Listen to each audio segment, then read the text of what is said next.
Good morning, everyone, and welcome to the show. Fernando. Hey, welcome to the show. Today we have a Chevy pickup truck. Yay! And what is it getting? Well, it's in for one of the problems that, well, most of the Chevys show up for. It has no sound. It's got to be something simple, right? I mean, it worked this morning. Isn't that what he said? It's gotta be a wire, something loose. Something's loose. Let's hop in. I'll show you what I'm talking about.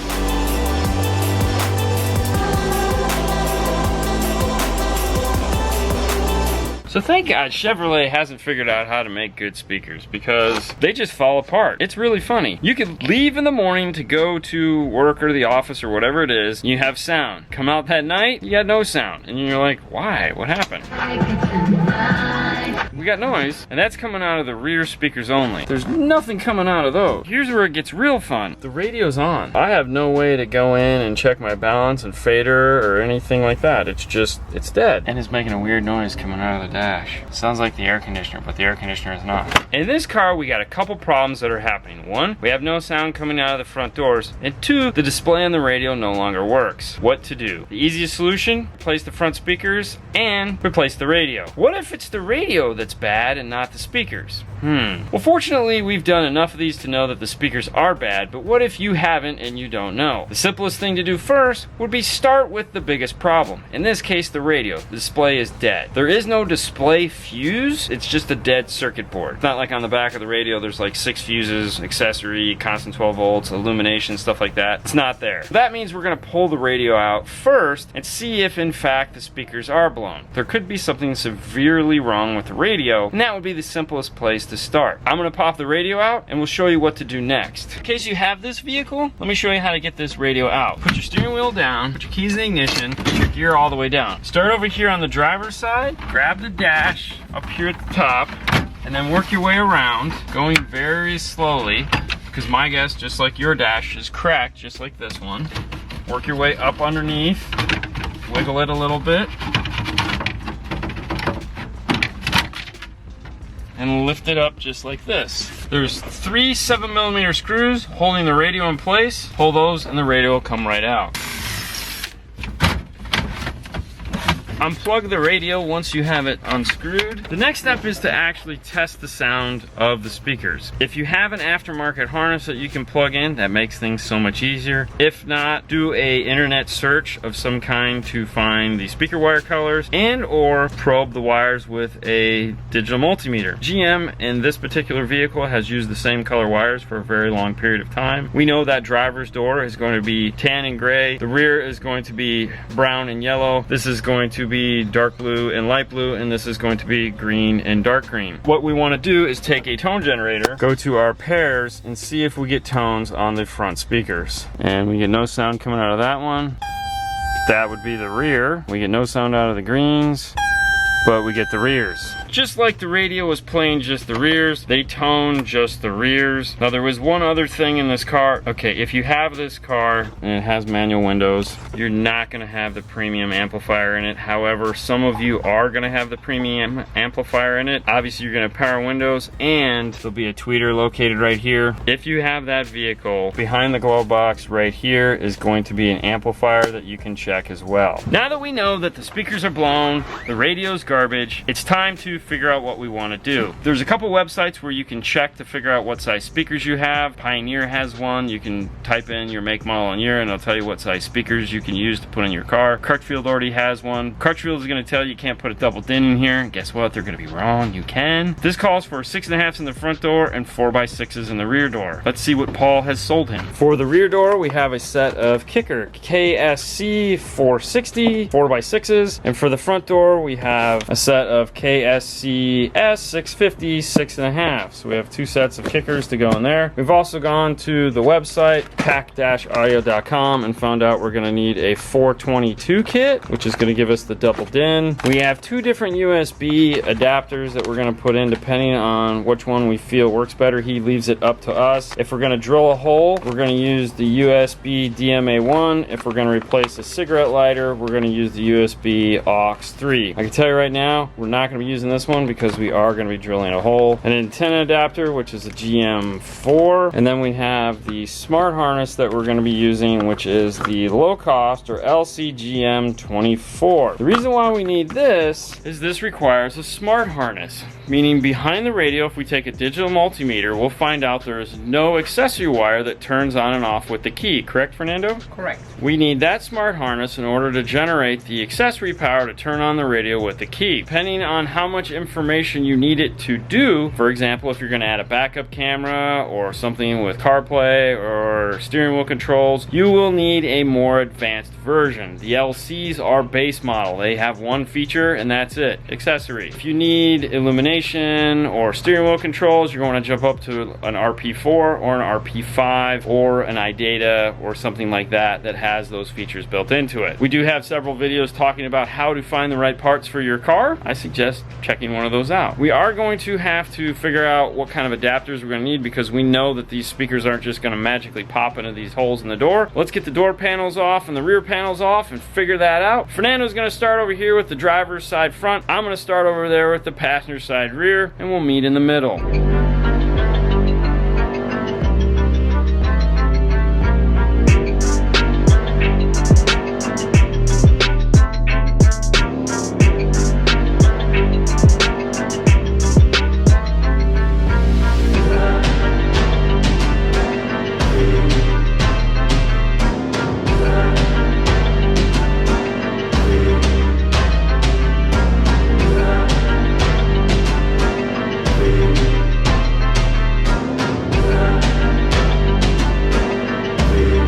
Get the speaker out, you just push this clip in here and there's no physical screws holding it in place. Let's take a look at the factory speakers that we just took out, these two guys here. This is the front door speaker. Because there is a mesh over it, you really can't see. There is no surround left on this speaker at all. I'm putting my finger inside of it. This thing is totally dead. There's nothing left of it. This is the rear speaker. This one doesn't get any water or moisture on it. That's probably why it's lived as long as it has. As you can see, this one has definitely taken a lot more abuse than this one. There's rust on the basket. That would be why the speaker still works. Both of them install the same way. This one has a clip in the back, it snaps in the front. This has two clips in the bottom, snaps at the top. The kickers we're going to use to replace it is this guy right here. You have a nice silk soft dome tweeter, a butyl rubber surround. The nice thing about kicker, especially in the KS line, is it's a shallow factory fit speaker, but with a premium sound. It's amazing the sound, specifically the mid bass that they get out of a speaker that is this shallow. They do a really good job. It's about the same depth as the factory, maybe a little bit shorter. We don't have to worry about it hitting any of the windows or anything like that. We will need a bracket in order to fit it in place. Fernando has already gone and grabbed it. It is the BKGM SB345. This is a universal bracket depending on which GM you have. If you notice, there's two tabs here and a clip, and then two tabs here and a clip up here. We want to compare it to our factory speaker. Our factory has a big clip just like this. That means we're going to be using this and these and not these clips here. Before we go and remove those, we want to just make sure our speaker fits into the hole because it is a specific size, and if you're doing an oversized 6.5, it may not fit in. Line it up to make sure that your screw holes, there's something behind them to screw them into. We have no issues there. Next, break off the tabs we're not going to be using, which is this side here. They also give you these 3 screw locations. If this doesn't pull nice and tight, or if the speaker you're using is heavy, you can screw it into the door as well to get a much nicer mount. We like to do that. We also need to put foam across the back here and across the front so that we get a nice sealed gasket onto the door. For the rear, it's a 4x6. They don't make a bracket in order to fit these in. Sometimes the problem is that this piece here doesn't fit into the hole. That means we need to see if ours is going to fit okay, or if there's trimming or a bracket we need to make. So naturally it doesn't fit right. The basket is a little bit too big.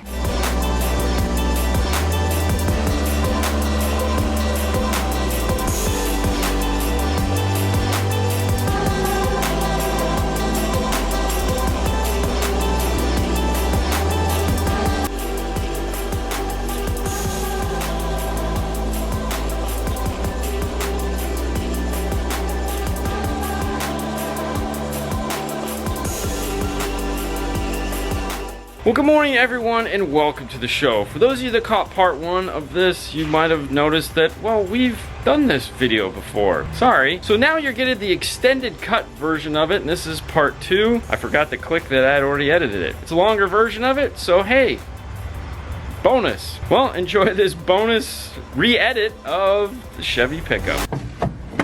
Now they don't make a cool mount like they do for the front. Fortunately, we've already made a template for these in the past. Went ahead and lasered off too. Let me show you how this works. Speaker will go into place here.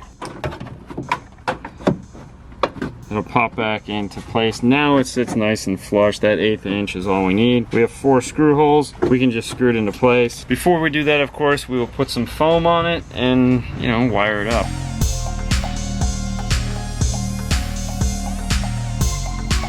Mounted in place, all nice and level, very rigid in the door. For a 4x6, you couldn't find a nicer mount. Put the door back together in reverse order and move on to the next one. With all the speakers back in the car, we want to run a second tone check to make sure that it isn't something other than just bad speakers. I mean, let's be honest, those speakers are pretty bad. There could be a bad wire somewhere between, let's say, the radio and the speaker. This would be the easiest way to test for that. Driver's door, driver's rear, front, passenger rear. All right, all the speakers make noise. That's a positive thing. That means we have no breaks in the wire or anything like that. We can move on to getting the radio in the dash and getting this on out to the customer. But before we do that, let's go over to the bench and we'll talk about what we're doing for the radio and all the little pieces and things and how it all goes together. One other thing before we head over there, we had talked about the USB and drilling a hole. This is where that is going to be. We're going to pop this out, drill our hole here, and our USB will be located in that spot or this spot here. One of these. You like that one? Yeah, it does. Fernando says it's going to be in this one here. Let's go over to the bench. Dash kits are always a fun thing to do. If you like models, well, you're gonna like dash kits, because dash kits, well, they're like models. They have a lot of pieces and a lot of parts. Unlike models though, some of these parts just have to go. And on this kit, these 4 little screw holes on the outside are the first thing to get cut off. Now, how we know that is 2 things. 1, we've done hundreds of these. And 2, if you go into the instruction manual here, pick the vehicle that you're doing, it will tell you which parts you need to remove. To remove these parts, I like to use a flush cutter. If you don't remove the parts that they recommend you move, what may happen is when you go to put the dash panel back on, it may not sit properly.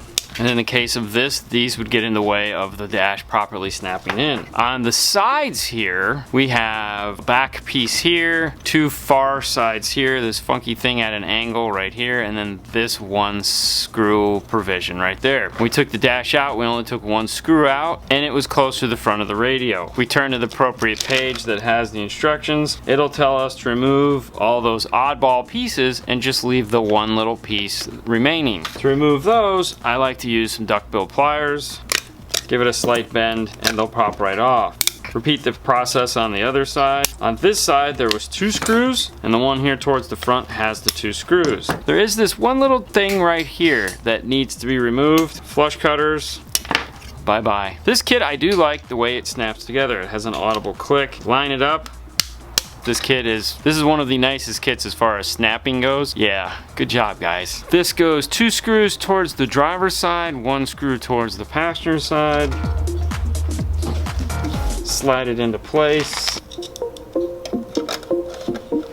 Screw it in using a regular screwdriver. I can't stress this enough. There's no reason to use a drill putting this in. This is it. This is done. This guy's all set and ready to go into the dash. We'll set it aside until the very end. Now, one of those little annoying things that just like falls between the cracks all the time is the antenna adapter. And once I unbag it, safe money is to go plug it into the car, unless it's a form of an amplified antenna that has a power wire that's going to get attached into the harness. This one is not. Either plug it into the back of the radio like this, or take it into the car and plug it in. Now, looking at the smart harness, you have a red wire that comes off. This is going to be the accessory wire. This accessory wire, according to these instructions, has a 10 amp output. That is important anytime you're doing any form of smart module, is to check that red wire output. Some of these have like 2 amps, 3 amps, which isn't enough to do anything other than turn on the radio. You'd have to add a relay to this in order to add a backup camera or turn on anything else that requires accessory. In this case, case, we're only doing a radio and it's 10 amps, which is more than enough for what we're doing. Coming into the smart harness is a pink wire. That's the data wire. Coming also into it is the black ground and the yellow constant 12 volts. This one is a base model. It doesn't do anything other than create this one thing. Also on the plug, we have our 4 speaker wires. We were testing those speaker wires and I had said if you already have a factory harness, we could have easily plugged this in and used this to tone those speakers. If you do that, just make sure that your yellow constant 12 volts is taped off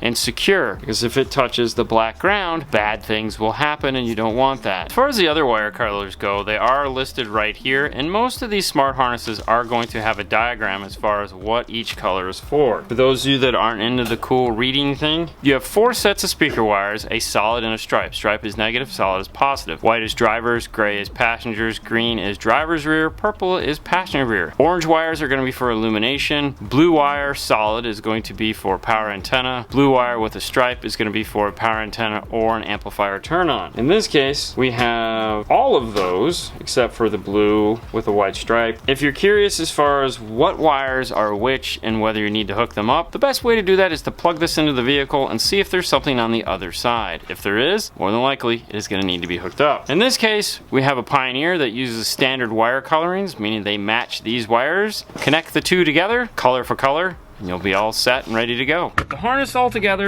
the USB mounted in place, the Bluetooth mic is up by the mirror. It's time to plug everything in and take a listen to it. Plug into a GM, one of the other features that's provided by all the modules is the door, headlight, seatbelt chime, that ding, ding, ding, ding. It's not gonna be in the speakers anymore, it's gonna move to the module. There it is. Some of the modules give the ability to turn it up or turn it down. Some of them, depending on the manufacturer, some of them actually do a really good job. They have like an outboard speaker that mounts up underneath the dash and sounds a lot like the factory. I know, right? There's lots of different things you can get as far as that goes. When plugging into the back of your radio, start with the longest wires first and move in towards the shortest. In this case, the shortest is that antenna. Even with the 6-inch extension on it, it is still pretty short. Putting a radio in the dash, you kind of have to like do this like pull up and tuck and push, and that's why our wiring harnesses are so tight, so we can minimize the amount of bulk that is behind the radio. I can't tell you how many times we'll pull these radios out of the dash and it'll look like somebody just vomited wiring out. Ours, we don't do that. We want it, you know, there's a lot going on behind there. You want it to be as neat as possible. Replace the 3 screws holding it. Once we get those in, we're not going to put the trim bezel on yet. What we need to do is a polarity test. Because we replace speakers in this car, we need to make sure that we got all 4 of them correct. Nothing sucks worse than getting one wrong. For those of you that don't know what a polarity test is, a polarity test is a device that has a microphone in the tip of it. We're going to play a pop, and what that pop is going to do is move the speaker in one direction. We want to measure that and physically see it. If one speaker is moving backwards to all the other speakers, then we could have a serious issue. We'll get diminished bass and things just won't sound right. Sometimes it causes wooziness because, you know, it's like, oh, something's weird. And then it's telling us positive, positive, negative. Process on the rear door. Lucky for us, we got them all right. If we had gotten one wrong, take the one out that you got wrong and you flip the wiring, the positive and negatives backwards. It can happen, especially on a bigger system where there's a lot of connections. At this case, there's just 2 connection points, one here behind the radio at the harness we just made, and then one at the speaker itself. If you're doing a bigger system with amplifiers, you have at the amplifier, at the speaker. If you're doing high level, it could be there. If you're doing a DSP high level, so there's many places it can go wrong. I strongly recommend always testing. Now that beeping was Fernando setting everything up, getting the colors right, the clock right. These are all things you want to do before you deliver the radio. Nothing sucks worse than having the wrong time and the wrong color. The last thing we want to do before we put the dash on is make sure that the microphone is working and that it's coming out of the speakers. This is also a really nice test to do. You don't want to deliver a vehicle and then do some Bluetooth phone calls and they can't hear people talk. CarPlay and Android Auto make this easy because you can just do a simple request for the weather. What's the weather like today? It's currently clear and 82 degrees in Clearwater. If you can hear her and she can hear you, then you've done it right and you can move on to getting the dash back on and delivering the car. Or if it's your car, continuing to have a great day and enjoy the joyous sound that you just put in it. But we're going to deliver the car. And at that, there's really not much more for us to talk about here. Fernando, was it fun? It is fun. It is fun. But we have to go, so end the show. On to the next one, guys. Thank you so much as always. You guys have a wonderful night. We'll see you later next time. Bye. Bye.